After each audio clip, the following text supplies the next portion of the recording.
There is nothing wrong with your internet. Do not attempt to adjust your settings. We are controlling the podcast. We control the squealing and the screams. We can make your heart flutter, your eyes blur from tears, or sharpen your mind to crystal clarity. For the next hour, sit back. We are in control of what you hear. We repeat, there is nothing wrong with your settings. You are about to experience the awe and mystery known as the female mind. You are now entering the Fangirl Zone.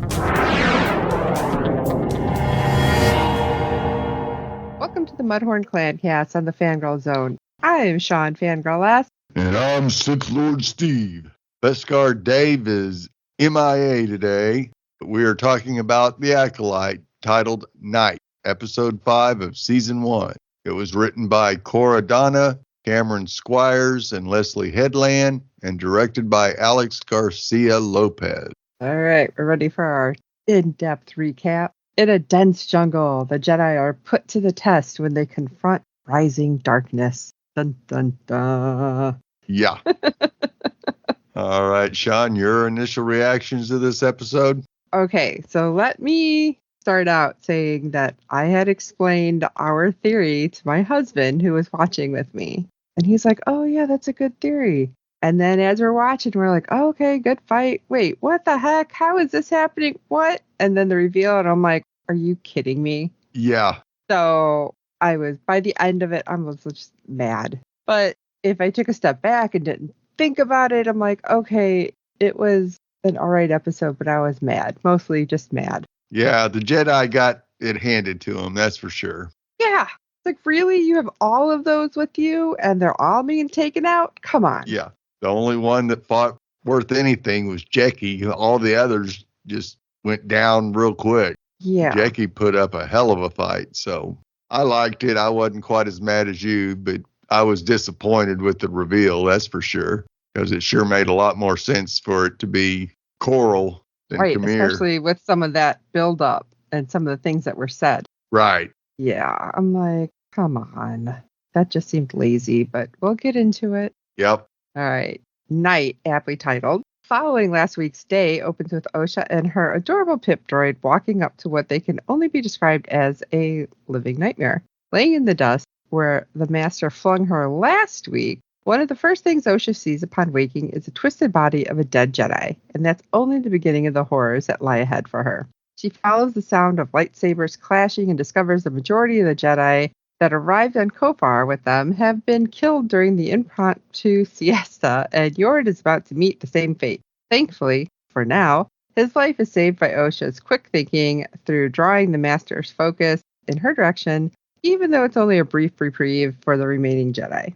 May also watches in horror from Kalanaka's home as her Master starts after her sister. I'm really shocked she didn't try to go help her immediately. Right. Saul is there to save the day, but May seems to have plans of her own as she snatches up Kalneka's lightsaber and heads out to presumably lend a helping hand. Although, I'm sorry, that delay was a little too much for me. Yeah. While Saul orders Yord and Osha back to the vessel that they arrived on, an order that Yord follows despite his own desire to stay and fight, May faces off against Saul's plucky Padawan Jackie, who is keen to see May arrested for her crimes. I swear, why don't you talk? Like, yeah. May's like, I need to help my sister. You can take me then. Something. Right. Like, communication does not seem to be key with this group. No. The Acolyte is a mystery thriller that will take viewers into a galaxy of shadow, secret, and emerging dark side powers in the final days of the High Republic era. Yeah, it seems so because things seem very strange and I had a lot of questions. Yeah. After 4 episodes of theorizing about who the Master might be, episode 5 finally delivers a twist that the majority of the viewers likely saw coming. But before the big reveal in the middle act of the episode, the Acolyte continues to taunt audiences with the obvious answer. As the Soul and Master face off, the Master taunts Soul. You don't remember me. On the surface, it seems as though the Master is trying to disarm Soul to make him question where their paths may have crossed in the past, and it works to an extent. Soul seems more perplexed by the fact that a Master would hide his face from his pupil but the master is quick to lob that back at him. After all, isn't Saul hiding something from Osha about what really happened on Brendock? A mask doesn't always have to be a literal thing. So is it supposed to be that he ran into him somewhere when he was testing Jedi, or is it just supposed to be when he was like the apothecarius? Yeah, I think it was just then. Really? Because that, again, really? You don't remember me? That was like 2 days ago. Come on. Yeah.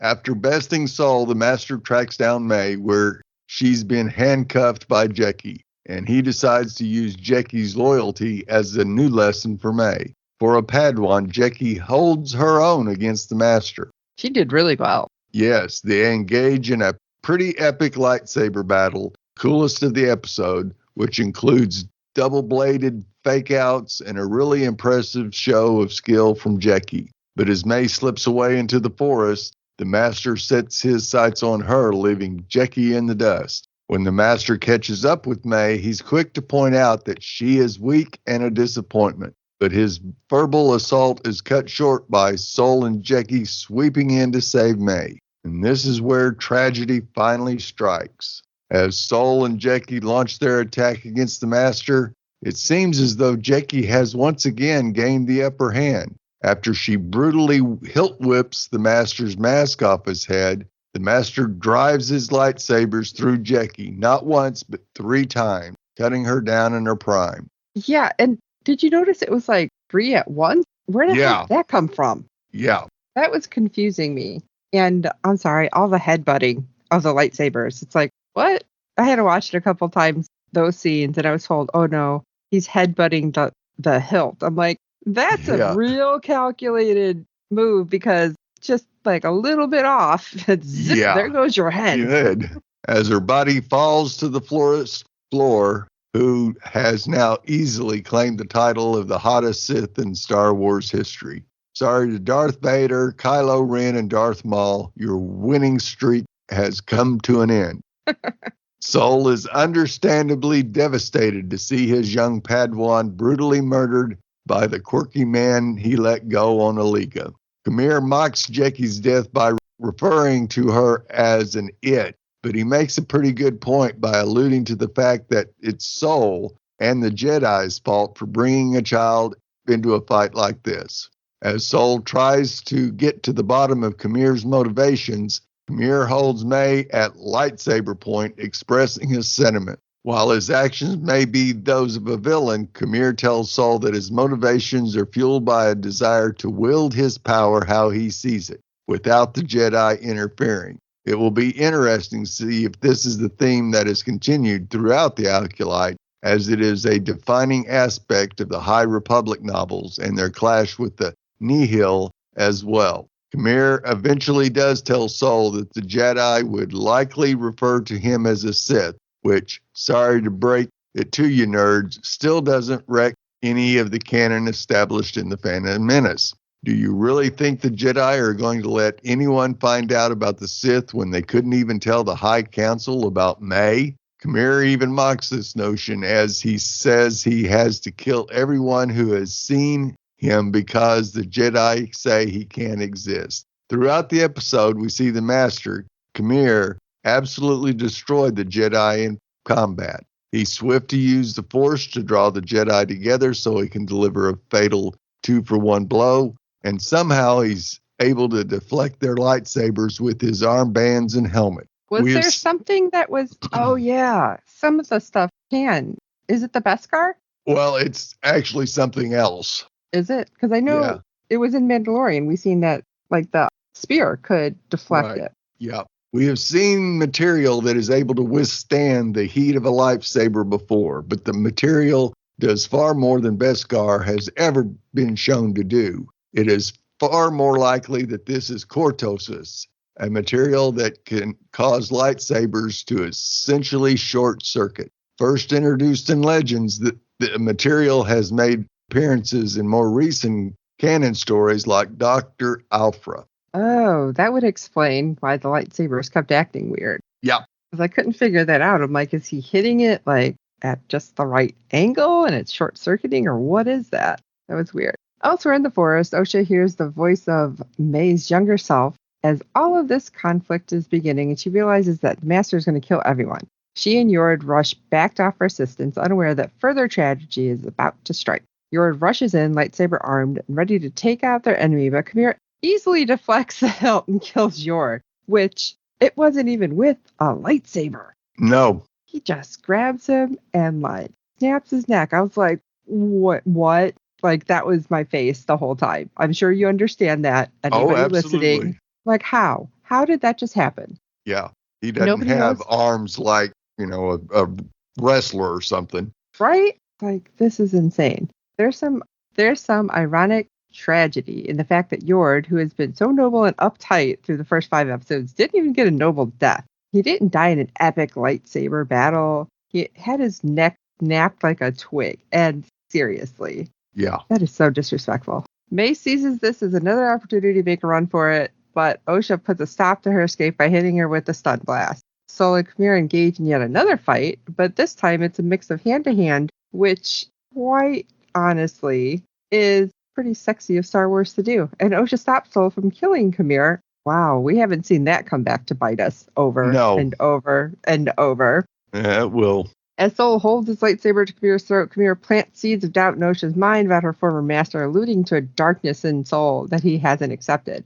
And I'm sorry, like, why they couldn't just say everybody has a darkness that they've tried to fight. That would have cleared that part up. Yep. Osha isn't so quick to spare Khmer, however, as she has something else in mind to take him down. With the help of Pip, she draws those giant flying bugs from the last episode, and they carry Khmer off, kicking, screaming, and fighting. He's taken some down, but sorry, if you don't see it on screen. It didn't happen. It's honestly an incredibly hilarious and entirely on-brand Star Wars moment, and the reminder of this franchise can be delightfully goofy when it wants to be, even after it's killed off 2 fan favorites. Yeah, I think everybody's going to be like, what? Like, we're all going to have to try to recover. Yes. As Osha questions Sol about what Khmer meant by the darkness within him, May wakes up and pulls a blaster on Sol, stunning him and leaving the sisters to hash out their differences alone. And for some reason, they have to walk off onto a cliff, obviously. Yeah. May's convinced that her sister's been brainwashed, but she's ever hopeful that she can deprogram her and make her see the truth. And this is where I started to question some stuff. Right. Because she's telling her, oh, you started the fire, you did this, and if it wasn't for Sol, I'd be dead. But May's like, no, they brainwashed you. And I'm like, okay, wait a minute. Yeah. Is May so far gone that she doesn't know what actually happened? Or she just hates the Jedi so much? Or could something have actually happened? Yeah, I think it's just pure hatred for the Jedi that took her sister from her. Because then they embrace, and May's begging her sister to choose her. But Osha, as Sol said in episode 4, isn't ready to let go of the trauma of what happened to them as children. And yeah, you tried to kill me. Don't know if I'm going to be cool with it. Right. Osha still sees her sister as the little girl who allegedly murdered their family and tried to kill her. As the hug comes to an end, Osha attempts to take her sister into custody, hell-bent on following through the Jedi's plan to arrest her, but May isn't about to let that happen. May uses the Force to knock her sister out and steal her identity. Excuse me? How long did it take for you to undress her and change into those clothes, and you're telling me she's just still knocked the hell out? Right. And you got her dressed in your clothes. Oh, she wasn't fully dressed, though, at the end. I guess it's better than leaving her naked, but still. Right. In a twist that everyone should have seen coming from the series that features a pair of identical twins, May uses Jord's lightsaber to chop off her braids so they're the same length as Osha's, and steals her sister's clothes before trotting off to find Sol, pretending to be his erstwhile Padawan. Sol seems to sense that something's off, but after everything they've endured, he's more interested in getting off Kofar. Excuse me, how do you not know what's in her head? That was like your power. Yes. All you got to do is just read her mind, and you'd know immediately it was May and not Osha. Yeah, that was, I'm sorry, complete BS.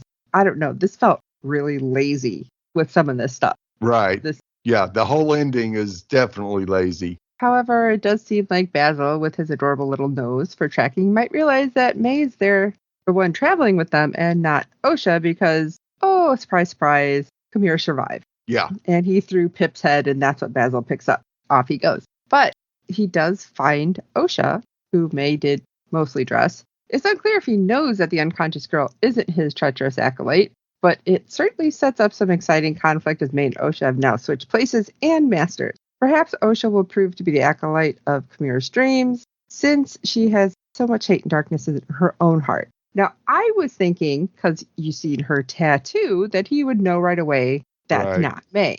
Yeah. But he seemed to be healing her, too. Yeah. And I'm like, was this the point the whole time to get Osha, not May? Right. So I was Could very well be. confused, Yep. and I was just not happy with the way it played out. Yep. Well, it's that time of the episode where we give it our ratings out of 5. John? If I take the fight scenes out, then it's a 2 out of 5 for me, because I Right. was just so disappointed with, like, oh, it's Khmer. Oh, we're going to switch. Nobody's going to know. No. Yeah. That was just, I wasn't feeling it. I mean, the fight scenes are always choreographed great. And Jackie And- was absolutely wonderful. Oh, yeah. And one of the things that I've said for a long time watching Star Wars is that it seems like the Jedi aren't able to fight together. They're taught Right. to fight separately. So when you have one guy kicking all their asses, it's like, come on. So that's another reason. Even though the choreography for the fight was amazing, I still only give it a 2. Well, I'm going to give it a little higher. I'm going to give it a 4 out of 5. It takes more than bugs to kill Sith Khmer. Well, I mean, we don't even know what those bugs technically do. Would they eat him? Right. Would they cocoon him? Who knows? Well, we'd love to hear your thoughts on each and every episode this season. Our deadline for feedback is 6 p.m. Eastern every Friday during the season. You can send your feedback via email or audio to contact us at fangirlzone.com. Please review and rate us on iTunes and any other platform you use for your podcast. With good ratings and reviews, it helps other fans of the show find us, as there are plenty of other Acolyte podcasts out there. Tell your friends, and we hope you are enjoying our podcast. And don't forget to check out the other great Fangirl Zone podcasts. You can find everything over at www.fangirlzone.com, because it looks all pretty and it's great now. And you can contact us directly through there, or if you want to just shoot us an email, we are mudhornclancast at fangirlzone.com. Shawn, SHAWN, at fangirlzone.com. Steve at fangirlzone.com. I don't think Dave has a Fangirl Zone email, but you can just send it to us any of the ways. Contact us at fangirlzone.com and we will get it. Don't worry. So for this episode of the Mudhorn Clancast, I'm Sith Lord Steve, and there's no method to his movement. It doesn't make sense. I'm Shawn Fangirl S, and until next time.